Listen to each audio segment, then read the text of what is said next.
اس کے علاوہ حضرت علی رضی اللہ تعالیٰ عنہ کے لیے یہ بھی ایک بڑی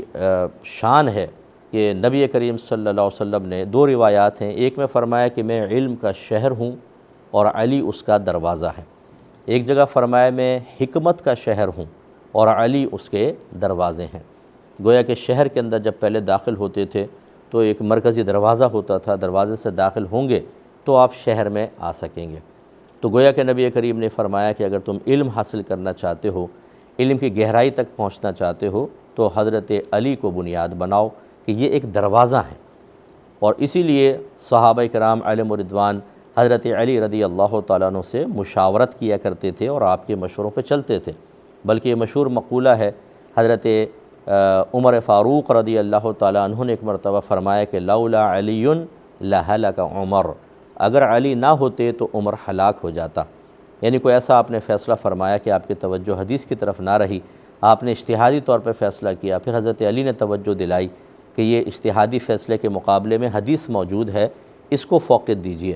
تو پھر حضرت عمر کی توجہ اس طرف گئی اور اس پر آپ نے فرمایا کہ آج اگر علی نہ ہوتے تو عمر ہلاک ہو جاتا، یعنی مجھ سے غلط فیصلہ ہو جاتا۔ حالانکہ وہ ایک اجتہادی خطا ہوتی، لیکن پھر بھی بہرحال اس طریقے سے صحابہ کرام نے آپ سے مشاورت فرمائی۔ کسی نے کہا کہ ایک شخص نے ایک سے کہا یار فلاں چیز خرید کر لا دو میرے لیے، وہ چلا گیا، یہ وکیل ہو گیا، خرید کر لے آیا لیکن پیمنٹ نہیں کی۔ اب جب اس سے مانگی تو ٹال مٹول کرتا رہا کہ دے دوں گا۔ اب جس نے بیچا تھا 1 ہفتے کا وعدہ تھا، 2 مہینے گزر گئے ہیں، ابھی تک پیمنٹ نہیں ملی۔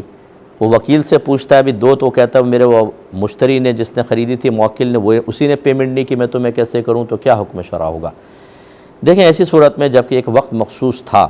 اور وکیل قیمت نہیں دے رہا ہے تو بائع اس کو ختم کر سکتا ہے، بیع کو 1 سائیڈڈ ختم کر دے،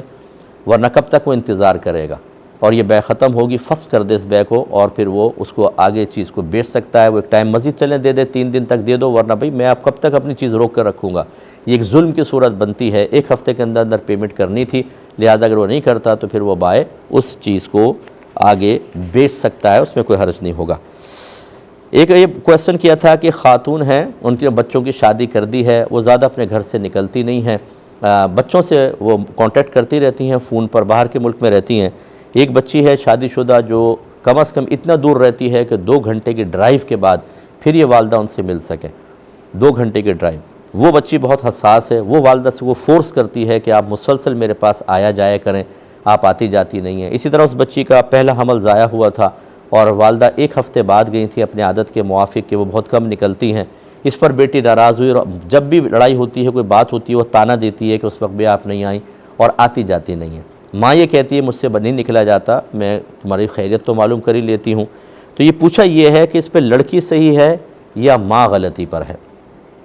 دیکھیں ماں بالکل ٹھیک ہیں، والدہ پہ کوئی واجب نہیں ہے کہ وہ بچوں کے گھر آئے جائیں،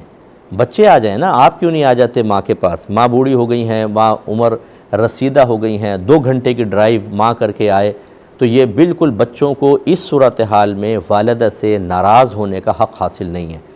اور اس پر یہ بنیاد بنانا کہ بچی کی طبیعت حساس ہے، اگر طبیعتوں کو ہم بالکل کھلی چھوٹ دے دیں تو کسی کی طبیعت میں تو غصہ ہوتا ہے، کسی کی طبیعت میں ظلم بھرا ہوتا ہے، تو کیا اس کے لیے ظلم کرنا جائز؟ اظہار غصہ جائز؟ چڑچڑا پن جائز؟ دوسروں کو ٹونٹنگ کرنا جائز؟ یہ نہیں ہوتا، بلکہ اپنی طبیعت کو، اپنی فیلنگز کو، اپنے جذبات کو، احساسات کو تابع شریعت کرنا پوری کوشش، پوری محنت کے ساتھ یہ ہم پر لازم ہے۔ لہذا ماں باپ پر اظہار ناراضگی حرام اور گناہ کبیرہ ہے۔ اللہ تعالیٰ نے واضح فرمایا فَلَا تَقُلْ لَهُمَا اُفٍّ وَلَا تَنْهَرْهُمَا وَقُلْ لَهُمَا قَوْلًا كَرِيمًا، ماں باپ کو اف بھی مت کہو، ان کو ڈانٹو مت اور ان سے اونچی آواز میں بات مت کرو۔ جتنے میرے بچے مجھے سن رہے ہیں، بچیاں خاص طور پہ جو اپنی ماں کے سامنے شاؤٹنگ کرتی ہیں، وہ بچے جو گھور کر ماں باپ کو دیکھتے ہیں، لہجہ سخت کر لیتے ہیں، چہرے کی کرخدگی اور بعض اوقات ایسا رویہ رکھتے ہیں کہ ماں باپ 2، 3، 4 دن تک موقع ڈھونڈتے رہتے ہیں کہ کب ہم اس سے بات کر کے کوئی کر لیں، وہ ڈرتے رہتے ہیں کہ جواب میں ایک دم یہ سختی کے ساتھ کرے گا، کوئی رسپانس دے گا، رد عمل اس کا شدید ہوگا، اور ہر وقت غصہ، ہر وقت تیوریوں پہ بل۔ یاد رکھیں میرے بچوں، یہ سب حرام اور گناہ کبیرہ ہے۔ اپنے ماں باپ سے معافی طلب کریں۔ رحمت کونین صلی اللہ علیہ وسلم نے فرمایا جو اپنے ماں باپ کو محبت کی نگاہ سے دیکھے تو اللہ تبارک و تعالیٰ اسے ایک مقبول حج کا ثواب عطا فرماتا ہے۔ تو صحابہ نے عرض کیا رسول اللہ اگر کوئی دن میں 100 مرتبہ دیکھے، یہ ایک روایت میں 70 مرتبہ سرکار نے فرمایا اللہ تبارک و تعالیٰ کی رحمت بہت بڑی ہے، یعنی 100 مرتبہ پیار سے دیکھو گے 100 مقبول حجوں کا ثواب ملے گا۔ اور یہاں یہ ہے کہ ماں باپ کو ایسا دیکھتے ہیں جیسے قصائی بکرے کو دیکھ رہا ہے کہ ذبح کر دیں گے، چھوٹی چھوٹی باتوں کے اوپر، یہ بالکل غلط ہے۔ بیٹی یہاں فل غلطی پر ہے، اگر بہن میری بچی سن رہی ہے انہیں اللہ کی بارگاہ میں توبہ کرنی چاہیے، ماں باپ کو تکلیف نہ دیں، آپ ملنے کے لیے آ جائیں، یا کبھی اگر وہ 15 دن میں ہفتے میں آتی ہے اس کو غنیمت جانیں۔ باقی آج کل ویڈیو چیٹ ہو جاتی ہے، آڈیو پہ آپ بات کر سکتے ہیں، بالکل آسان ہو گیا ہے کانٹیکٹ، تو اس پہ ناراضگی بہرحال جائز نہیں ہے۔ ایک بہن نے پوچھا تھا کہ سردیوں میں ہم ہاتھوں میں ویسلین لگا لیتے ہیں، یہ جیل وغیرہ، اور اس میں الکحل ہوتی ہے، پھر ہم اسی سے آٹا گوندھ لیتے ہیں، اور کبھی ایسا ہوتا ہے کہ کھانا کھاتے ہیں تو شوربے میں ہمارا ہاتھ بھی چلا جاتا ہے، تو یہ کھانا یہ اس طرح ہم کر سکتے ہیں یا اس کو پہلے اتارنا ہی ضروری ہوگا؟ دیکھیں، اگر آپ اس جہت سے پوچھ رہی ہیں کہ کیا یہ الکحل اگر اس میں ملی ہوئی ہے اور پھر ہم آٹا گوندھتے ہیں یا کھانا کھاتے ہیں تو الکحل اندر جانے کا اندیشہ ہے تو یہ حرام ہے کہ نہیں، تو اس کی تو گنجائش نکلے گی کہ جس چیز کے استعمال کی اجازت دے دی جاتی ہے، اگرچہ پینے کی اجازت نہیں ہے،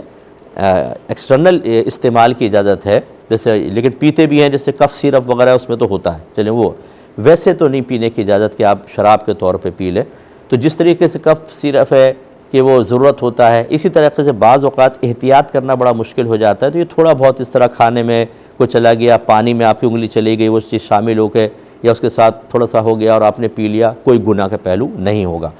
ہاں، دوسری جہت ہوتی ہے کہ اس میں کیمیکل ہوتے ہیں، آپ آٹا گوندیں گی تو سارے کیمیکل اس میں ملیں گے، پانی میں ملیں گے یا کھانے میں جائیں گے، شاید وہ مضر اثرات مرتب کریں۔ اس اعتبار سے پہلے بہت بہتر ہے کہ آپ دھو کر ہی آٹا گوندیں، پھر دھو کر ہی کھانا کھائیں، لیکن بہرحال اگر آپ نہیں بھی دھوتی ہیں، گناہ کا اس میں کوئی پہلو نہیں ہوگا۔ ایک بھائی نے پوچھا کہ ہماری مسجد کا چندہ بہت زیادہ جمع ہو گیا ہے، بہت بڑا اماؤنٹ ہے، تو کیا ہم کسی اسلامک بینک کے سیونگ اکاؤنٹ میں وہ پیسہ رکھوا سکتے ہیں تاکہ اس پہ پروفٹ بنتا رہے اور مسجد کو فائدہ ہوتا رہے؟ ویسے رکھیں گے تو کوئی فائدہ نہیں ہے، کیا حکم شرع ہوگا؟ جی بالکل رکھوا سکتے ہیں، لیکن اس کے لیے شرط یہ ہے کہ وہ اکاؤنٹ مسجد کا ہی ہو، اپنے پرائیویٹ اکاؤنٹ کے اندر کوئی نہیں رکھوائے گا، کیونکہ بعد میں بڑے مسائل ہوتے ہیں، کیونکہ آپ کے پرائیویٹ اکاؤنٹ میں جانے کا مطلب پھر وہ آپ کا ہوگا، یا پھر اگر جیسے اچانک آدمی کا انتقال ہو تو وہ رسا مسائل پیدا کریں گے۔ اس لیے آپ ایک اگر مسجد کا اکاؤنٹ کھل سکتا ہے، کوئی چیریٹی اکاؤنٹ کھول لیں، اس کے اندر آپ رکھیں بالکل، اور اس پہ جو پروفٹ آئے اس کو مسجد میں استعمال کریں، پھر اس کی بالکل شرعاً اجازت ہوگی۔ کسی نے پوچھا ہے کہ سوشل میڈیا فالوورز خریدنا جائز ہے یا نہیں؟ دیکھیں، یہ فالوورز خریدنا یہ ہمارے شریعت کے نزدیک کوئی مال نہیں ہے،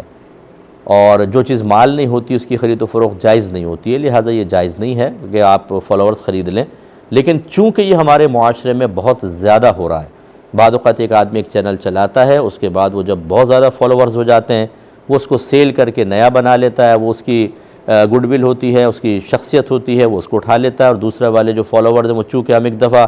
سبسکرائب کر لیں اس کے بعد ہمیں پرواہ نہیں ہوتی کیا ہے کیا نہیں، تو پھر وہ یا دیکھتے رہتے ہیں، چیزیں اس پر آتی رہتی ہیں، اور ساری آج کل اکثر جو ہیں وہ تو اوٹ پٹانگ چیزیں بن رہی ہوتی ہیں، تو کوئی زیادہ فرق پڑتا نہیں ہے، تو اس لیے بہرحال یہ چل رہا ہے نظام، لیکن شرعی لحاظ سے اس کی کوئی قیمت نہیں ہوتی ہے۔ اب اگر مطلب چلیں کوئی کر رہا ہے تو پھر ہم یوں کہہ دیتے ہیں کہ آپ سودا فالوورز کا نہ کریں، آپ یوں کریں کہ بھئی ایک پین ہے، مثلا آپ نے فالوورز سیل کرنا ہے اور آپ نے اس پہ 1 لاکھ روپے لینا ہے، تو فالوورز کا نہ لیں، بلکہ آپ یہ کہیں کہ یہ میرا پین خرید لو 1 لاکھ میں، اگر خرید لو گے میں فالوورز سب آپ کو ویسے ہی دے دوں گا، تو اب آپ قیمت پین کی لے رہے ہیں، فالوورز کی نہیں لے رہے ہیں، اور پین ایک مال متقوم ہے، شریعت اس کی قیمت مقرر کرنے کی اجازت دیتی ہے، تو یہاں اس طرح کے ہیلے چل جاتے ہیں۔ ہر جگہ استعمال نہیں کیجیے گا، میں ہر جگہ کی اجازت نہیں دے رہا ہوں، یہ لوگ ایک چیز کو بنیاد بنا کے دوسری چیز میں بھی کر لیتے ہیں۔ اس مقام پر جو ہے نا، یہ شریعت کے کچھ رولز ہوتے ہیں جو یہاں بیان کرنا ہے اس وقت، آپ کو اگر پورے رول اور اس کی وضاحت بیان کروں گا پروگرام نکل جائے گا، اس لیے یہاں پہ اجازت ہو سکتی ہے، تو یہاں آپ کر لیں۔ ایک کسی نے پوچھا تھا کہ کیا کپڑے الماری میں تہہ کر کے رکھنا مکروہ تحریمی ہوتا ہے حرام کے نزدیک؟ کسی نے بیان کیا،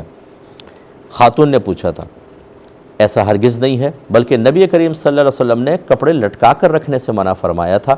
فرمایا اس کو تہہ کر کے رکھو۔ اس کی وجہ یہ تھی کہ پہلے دور میں وہ بچھو داخل ہو گئے، جیسے کھن کھجورے آ جاتے تھے، اور یہ اکثر چڑھ جاتے ہیں اور اس طرح لٹکی ہوئی چیزوں میں چلے جاتے ہیں، تو اس لیے اس وقت وہ تہہ کر کے رکھنے کا حکم دیا گیا تھا۔ تو آج اگر آپ ہینگ کر کے بھی لٹکا کے الماری میں رکھتے ہیں یا تہہ کر کے رکھتے ہیں، شرعی لحاظ سے کوئی ممانعت نہیں، اور مکروہ تحریمی کا حکم دینا یہ تو بہت ہی سخت ہے، جس نے ایسا کہا ہے اگر وہ نہیں جانتا، اللہ کی بارگاہ میں توبہ کریں اور آئندہ احتیاط کریں۔